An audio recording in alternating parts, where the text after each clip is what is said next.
नाज़रीन, मोरो खां असांखे रिपोर्ट करे रहियो आहे मुश्ताक अली कोराई। मोरो भरिसां शाहपुर जानिया जे ॻोठ निहाल बिजराणी जी रहवासियुनि हद जे पुलिस जे ज़ुल्मनि खां तंग अची अलाह ॾिनो बिजराणी जी अॻवानी में एहतजाजी मुज़ाहिरो कयो वियो।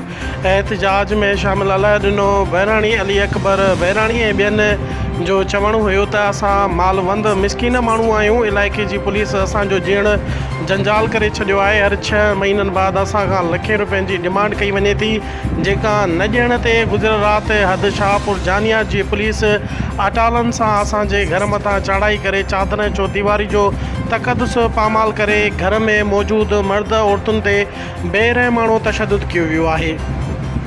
आउं पीरसन उमिरि जी आख़िरी हिसे में संदन खे मिथू कंदो रहियुसि, मगर पुलिस एहलकारनि खे कंहिं क़िस्म जो दिलि में रहम न आयो ऐं मूंखे मुंहिंजे बचनि साम्हूं ॻीलींदा रहिया। उन्हनि वसवारनि ऐं वज़ीर आला सिंध, IG सिंध ऐं DIG शहीद बेनज़ीर आबाद SSP नौशर फिरोज़ खां मुतालबो कयो आहे त इन मामले जी साफ़ शफ़ाफ़ इंक्वायरी करे असां सां इंसाफ़ कयो वञे।